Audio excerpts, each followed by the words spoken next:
Gooftaan haa eebbifamu. Egaa mata duree akkas jedhu jalatti barumsa kana wal wajjin akka ilaalluun barbaada. Waaqayyo karaa hundumaa nutti dubbata. Waa'ee soomaaf sagadaa dubbatu obboloonni koo dubbachaa jiru.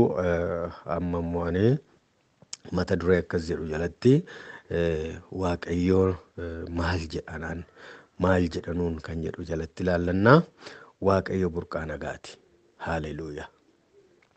Yeroo adda addaa namoonni nagaa fedhu. Mootonni akkasii xinnaa guddaa beekaa wallaalaa bineeldonni otoo hin hafin jechuudha nagaa barbaadu.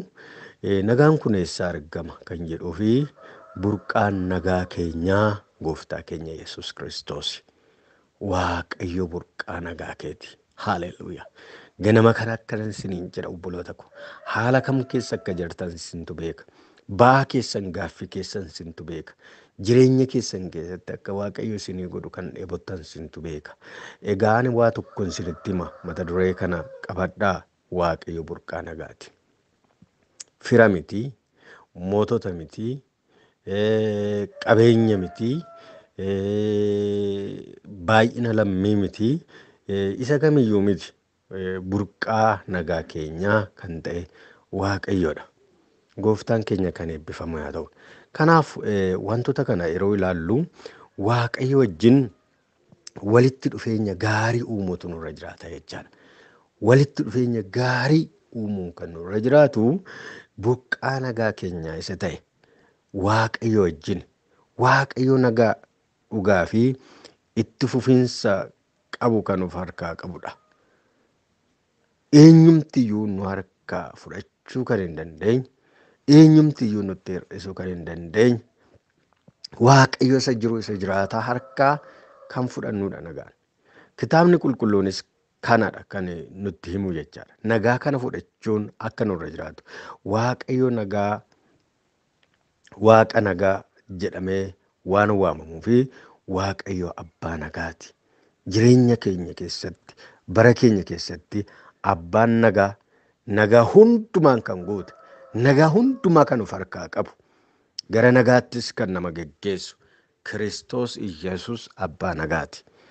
Obboloota ko, tarii gaa'ela keenya wajjin nagaa dhabnee, tarii hojii keenya wajjin nagaa dhabnee, tarii ollaa keenya wajjin, naannoo keenya wajjin, biyya keenya wajjin karaa adda addaa wanti nagaa nu harkaa fudhate yoo jiraate, amma ganama kana Waaqayyo ani abbaa nagaa keeti. Burqaa nagaa keetii nuun jedha. Burqaan nagaan keessaa burqu isa akka ta'e.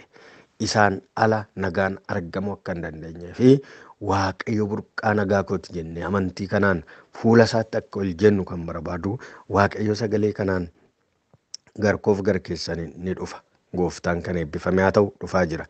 Namoonni aadaa garaa garaa keessa jiraatan nagaa gosa garaa garaa kan gosa garaa garaati kan barbaadanii naannoo keenyatti yoo ilaalle naannoo nuyi jiraannu keessatti namoonni nagaa kallattii adda addaatiin fedhu. Namaaf nama gidduutti nagaa jaarsaan akka amantaatti akka karaa adda addaatti nagaa barbaadu. Nagaan kan argamu karaa Kiristoos Iyyasuus qofa akka ta'e, karaa ilma Waaqayyoo Kiristoos Iyyasuus qofa akka dhala namaatiif kenname nutti hima sagaleen Waaqayyoo. Kanaaf biyya lafaa kun nagaa barbaada.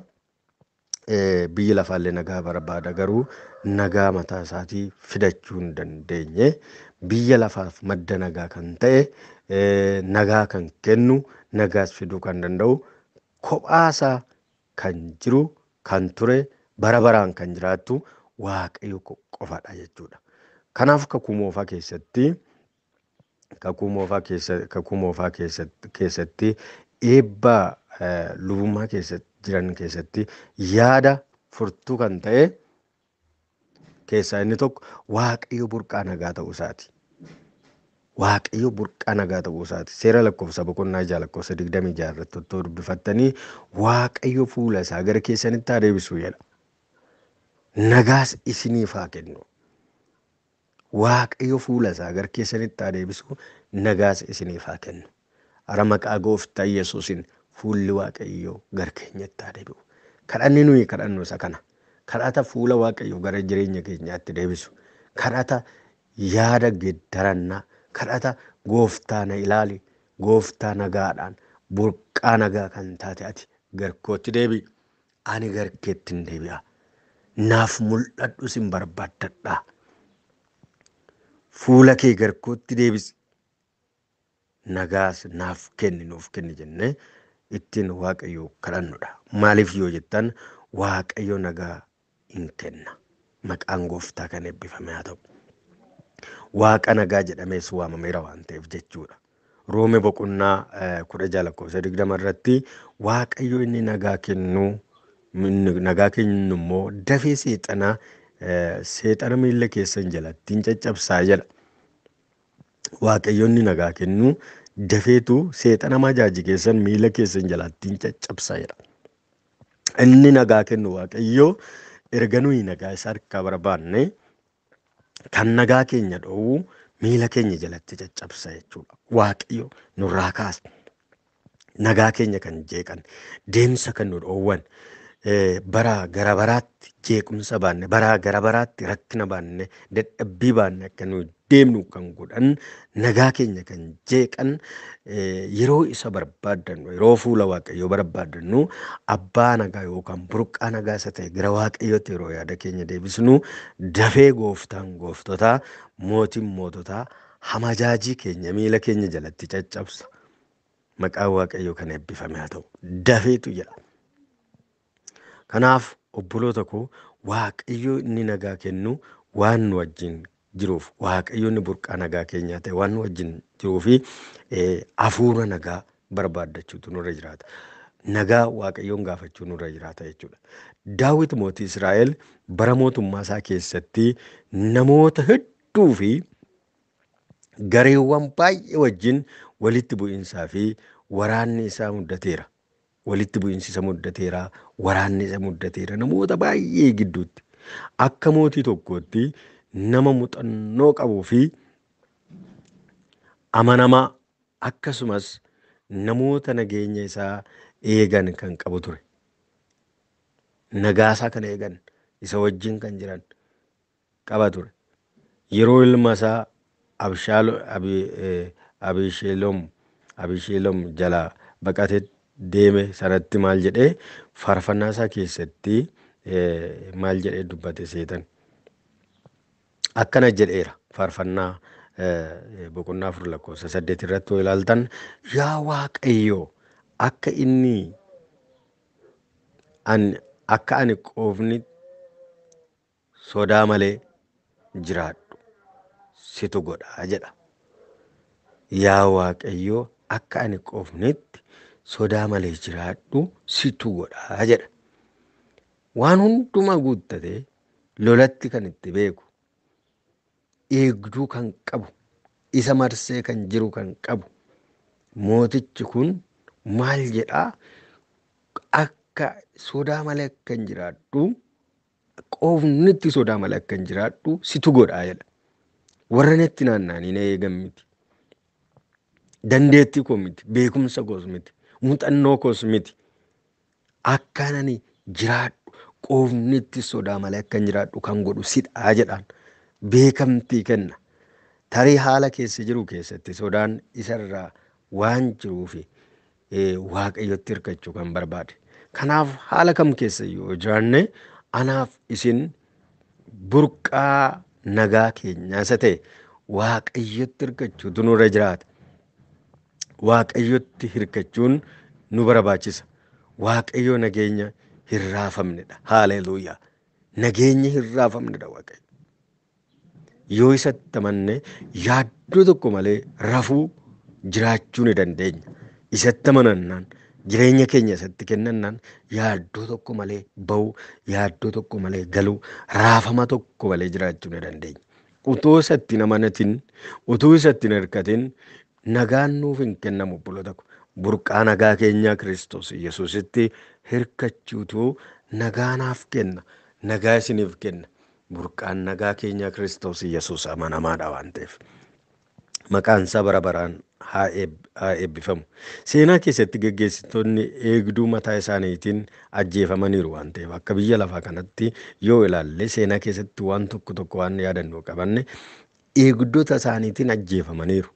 Nu eegu waardiyyaa kooti, tiksee kooti kan jedhaniin kan ajjeefaman lakkoofsa hin qaban. Kanaaf nageenya keenyaaf guutummaan guututti eegduun dhuunfaa keenyaa inni irratti of gannu kan amanachuu dandeenyu yoo jiraate Waaqayyo qofadha. Waaqayyo fayyaa fi nageenya nuuf kennuudhaaf abdii nuuf galeera.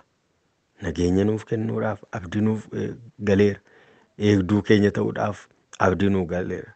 Kana jechuun nageenya keenya mirkaneeffachuudhaaf itti gaafatamummaan namummaa keenyaa gatii hin qabu. Itti gaafatamummaan nuyi ofiif godhan Waaqayyotti amanachuutu anaaf isiniif jireenya. Gooftaan keenya kan eebbifame haa ta'u.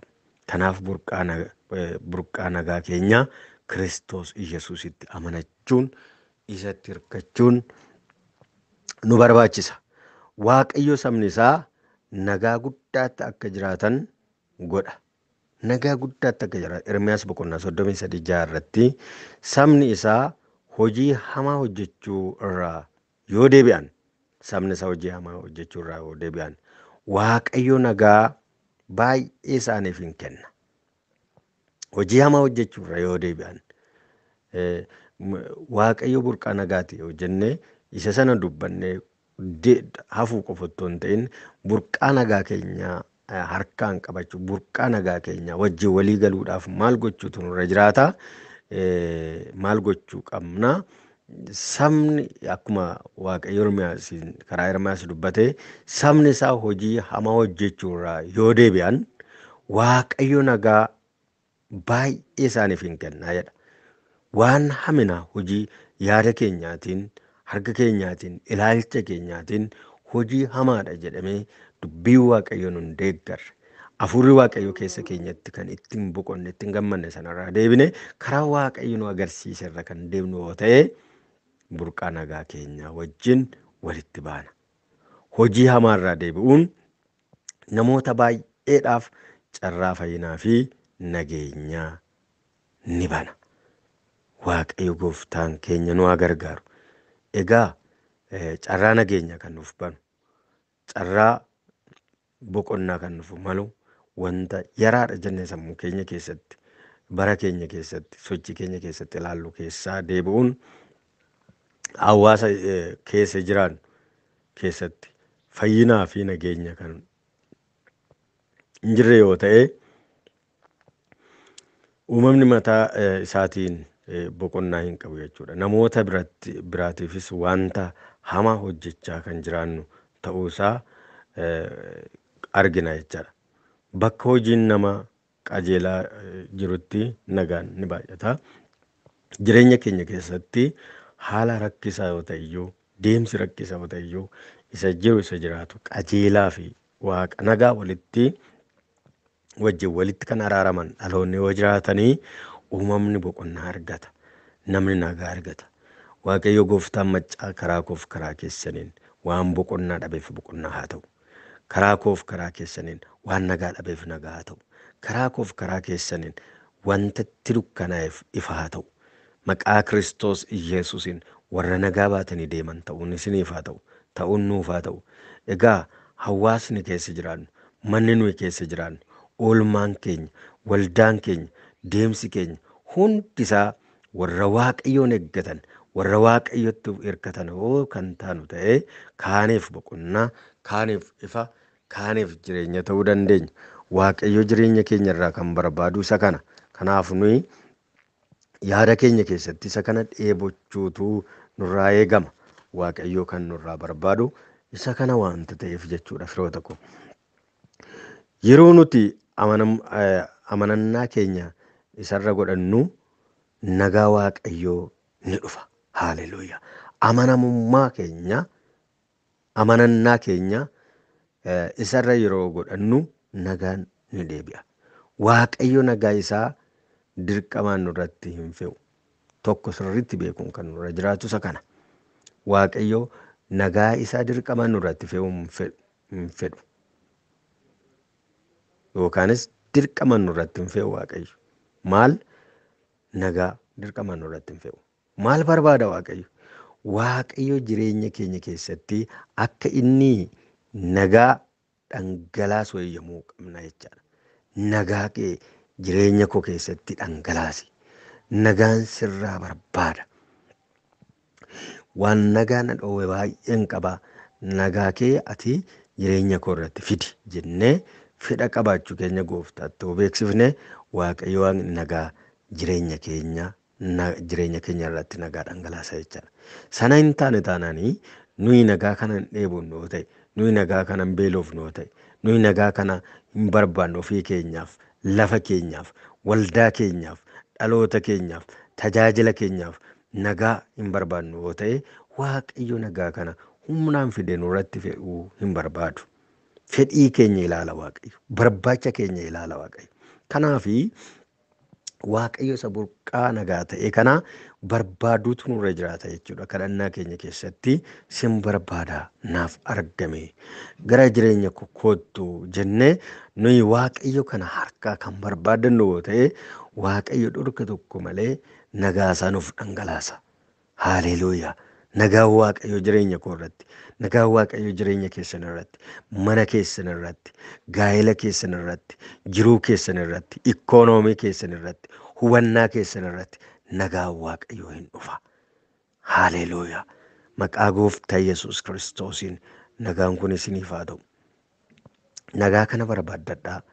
Yeroo nuti waa'ee nageenya keenyaatiif guutummaan guututti amantaa keenya isa irra godhannu inni nageenya guutuu nuuf hin kenna. Isaayyaas boqonnaa 26:3 irratti dubbifadhaa. Waaqayyo sodaa fi qajeelummaa Waaqayyo sodaa fi jeeqamuu irraa nu eega. Sodaaf jeeqamuu irraa nu eega. Yoo isarratti ganne waan nu sodaachisurraa, waan nu jeequrraa nu eega Waaqayyo. Akkasumas wangeela Yohaannis boqonnaa 14:27 irratti maal jedhaa? Gooftaan Yesuus Kiristoos nagaa biyya lafaa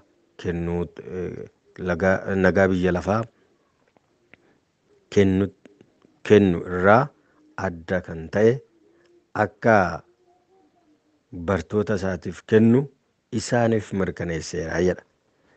Nagaa biyyi lafaa kun kennu otoo hin ta'in nagaa hin darbine, nagaa hin jijjiiramne duuka buutota isaatiif akka kennu dubbateera.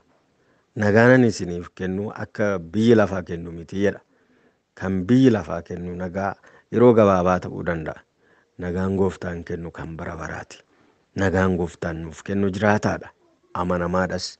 Kanaaf nagaan Gooftaan anaaf kenne, nagaan Gooftaan isiniif kenne kan bara baraati waan ta'eef Waaqayyo burqaa nagaa keenya isa ta'e fuulduratti wanta nagaa isin dhoowwe qabanne, wanta nagaa nu dhoowwe qabanne fedha keenyaan Waaqayyo harka nagaa barbaadutu nurra jiraata jechaadha. Bara kana keessumattuu bara 2016 barri raafamaa, barri dhangala'uu dhiigaa, barri caba lafee, barri boochaa Waaqayyo imimmaan dhaloota irraa, haadholii irraa haqu, xinnaa guddaa irraa haqu ta'ee bara araaraa, bara nagaa Waaqayyootti, badhaadhina nagaa Kiristoos kennu keessa jiraannu akka nuuf ta'uu fi kadhachuutu nurra jiraata jechaadha.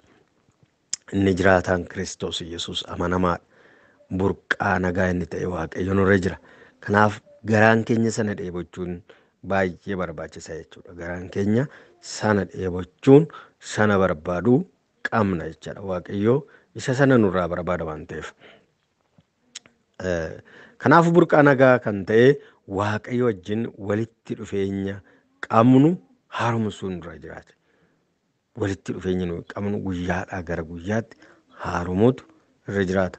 Waaqayyo Waaqa nagaa kana wajjin walitti dhufeenya keenya aareffachuun nurra jira. Waaqayyo Waaqa nagaati waanti ta'eef jechuudha. Itti aansuudhaan nagaan Waaqayyoo haala irratti kan hundaa'u haala irratti kan hundaa'edha. Nagaan Waaqayyoo haala irratti kan hundaa'edha. Yeroo jennu maal jechuudha?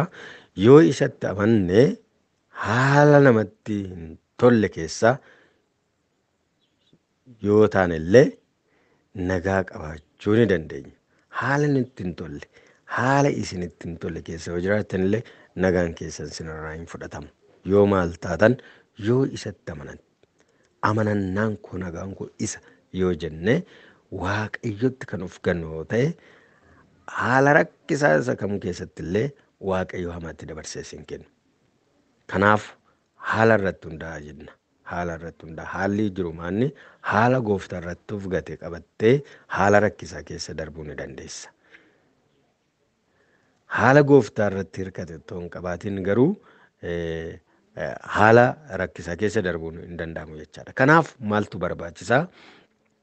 Isatti amanannee haala rakkisaa kam keessatti illee akka inni hin ganne amanachuun baay'ee murteessaadha jechaadha jireenya keenya keessatti. Nagaa qabaachuu ni dandeenya. Nagaan kun haalli naannoo kan fedhe yoo ta'eyyuu keessi jireenya keenyaa kan tasgabbaa'edha jechaadha. Haalli naannoo keenyaa waan rakkisaa yoo ta'eyyuu tasgabbiin keenya hin fudhatamu jechaadha. Gooftaa nagaa ta'etti waan hirkanneef. Inni yaada sababiiwwan irratti hundaa'ee kan darbudha. Haala sababoota adda addaa irra kan caaludha jechuudha. Nagaan Waaqayyo kennu haalaan kan fudhatamu miti. Kanaafuu wanta sammuu keenya jeequrraa nu eeguudhaaf humna cimaa qaba. Filiiphoos boqonnaa 4:6 dubbifattu. Kanaafuu wanta sammuu keenya jeequrraa nu eeguudhaaf humna cimaa qaba. Humna cimaa qaba Waaqayyo maal gochuuf? Waan sammuu keenya jeequrraa nu qabuudhaaf, nu ittisuudhaaf, kallattii nu qabsiisuudhaaf Gooftaan humna cimaa qaba. Waaqayyo Gooftaan nu haa gargaaru. Humna cimaa inni qabu Waaqayyo waan nu wajjin jiruuf raafama tokko malee, dadhabbii tokko malee isatti of hirkisuun ni barbaachisa jechaadha. Isatti hirkachuun, isa abdii godhachuun baay'ee murteessaadha jireenya keenya keessatti. Isa sana hundumaa keessatti dhuma irratti kanan isin yaadachiisee walitti qabuu barbaadu maalidha? Nuyi akka keenyaatti maal gochuutu nurra jiraata? Maal gochuu qabna kan jedhu mataa keenya of beeku, of simachuu nurra jiraata. Anumti eenyu? Of mataa keenya simuun nurra jiraata. Yeroo baay'ee rakkina kan fidu wantoota kana fakkaatanii of simachuun yookaan of mataa ofii beekuun ofuma anumti eenyu jennee nageenya kana barbaaduudhaaf of mataa keenya simachuun nu barbaachisa. Akkamittiin Waaqayyo dinqii fi ajaa'iba godhee si uumeera. Kana simachuu danda'u sirra jiraata. Maal simachuu qabda? Waaqayyo dinqiif ajaa'iba godhee na uumeera. Bakka yadiina koo yaa biyya lafaa yaa seexanaa Waaqayyo akka dinqii fi ajaa'ibaatti na uumeera. Ani uumama dinqii Waaqayyootiin uumamedha jennee mataa keenya simachuu danda'u nurra jiraata. Faarfannaa Daawit boqonnaa 139 irratti isaati guddaa dinqisiisaa gootee na uumteef ani galata siif nan galcha. Haleluuyaa.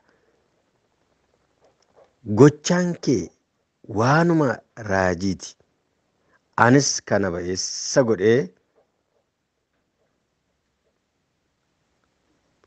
nan beekaa jedhe Daawit.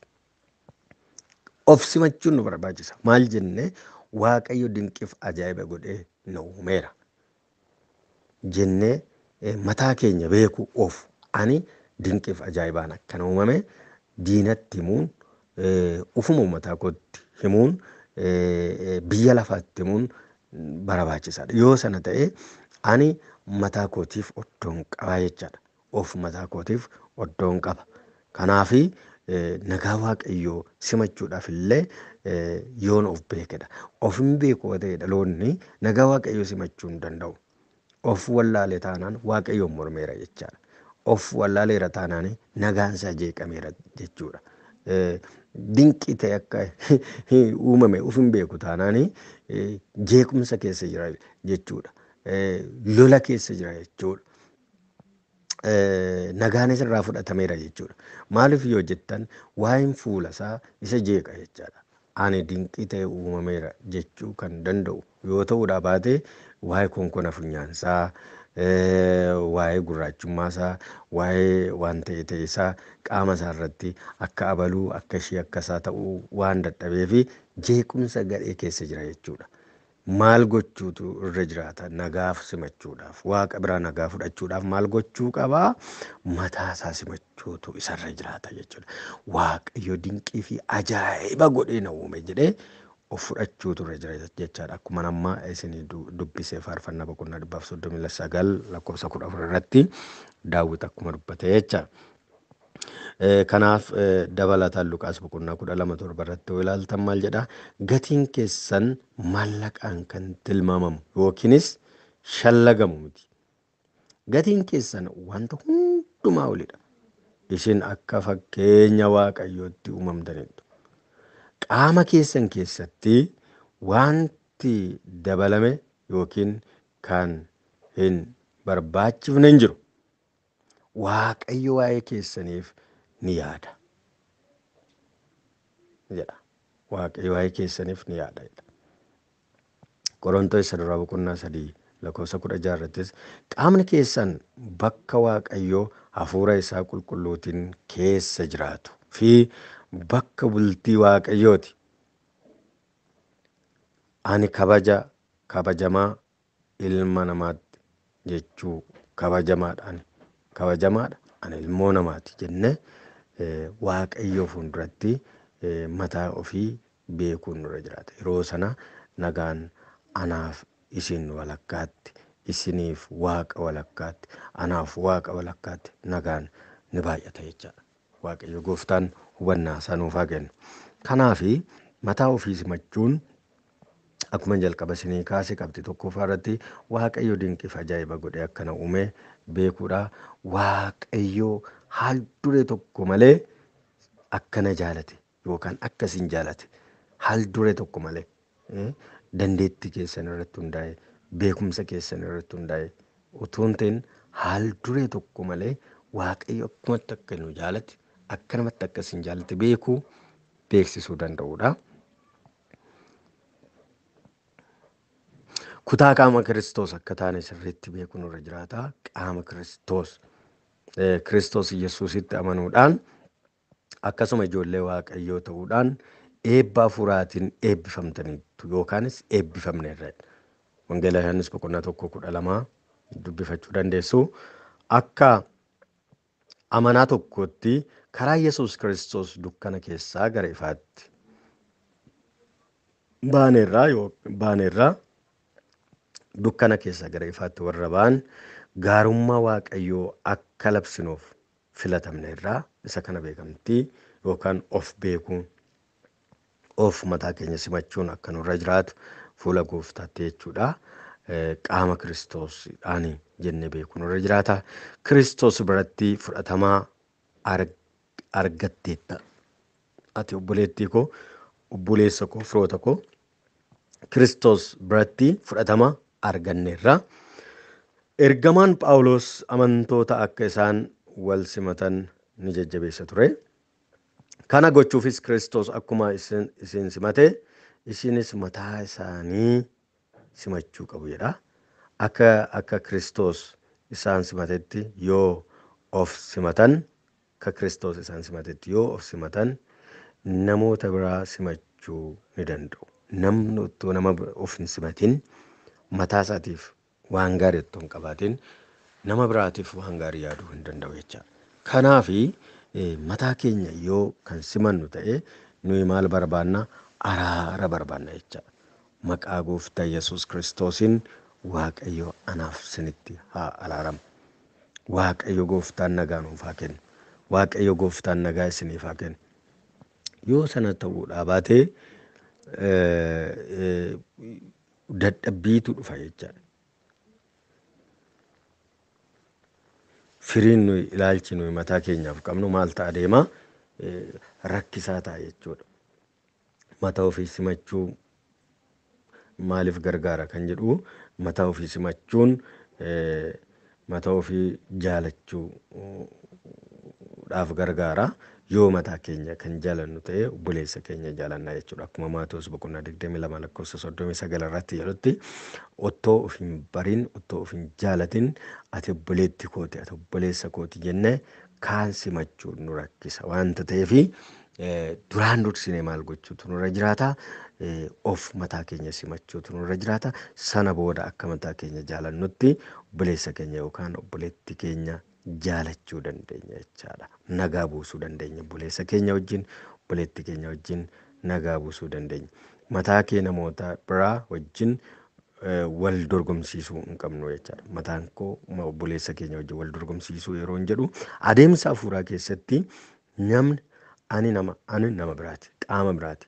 Ijaa ishiin gaa'ela godhatte ijaa ishiin sun gaa'ela hin godhanne ijaanni kun soorome ijaanni kun hiyyoome ijaanni kun beeke ijaanni sun wallaale isa sana wajjin wal bukkee qabne yeroo hundumaa kanatti canna qabnu yoo ta'e nuyi ammayyuu maal hin taane jechuudha. Of hin beekne jechuudha. Of beekuu dhabuun immoo Waaqayyo wajjin walitti nama buusa. Araarammoo Waaqayyo nurraa barbaada jechuudha. Nuyi Waaqayyotti akka araaramnu Waaqayyo araaraan fuula isaatti akka argamnu waan barbaaduuf maal gochuutu nurra jiraata. Nuyi mataa keenya namoota biraa wajjin wal dorgomsiisuu hin qabnu. Mataa keenya Waaqayyo ani nama addaati kan jedhuuf itti dubbachuun nurra jiraata. Ani nama addaati. Obboleessi koo waan wallaaleef ani wallaalu. Obboleessi koo waan beekeefis ani beekaadha jedhee obboleessi koo waan qabaateef ani akkas jennee otoo hin ta'in ani of eenyu mataa kootiin nama akkamiiti jennee mataa keenya raawwannee akka nuyi beeknu barbaada jechuudha Waaqayyo. Mataa keenya akka beeknu Waaqayyoon barbaada. Gooftaan hubannaa isaa nuuf haa kennu. Yeroo tokko Yohaannis inni Maarqos jedhamu akka nama faayidaa qabuutti hin yaadamne ture. Ergamaan Phaawulos yeroo hojii wangeelaatiif deemu akka inni isa duukaa deemuuf hin barbaanne ture. Namni tokko garuu isa guddisuu irratti hojii guddaa hojjeteera.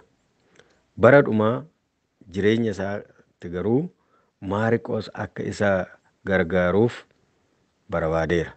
Sababiin isaa immoo inni nama baay'ee faayidaa qabeessa waan ta'eefidha. Faayidaa qabeessa waan ta'eef jechuudha.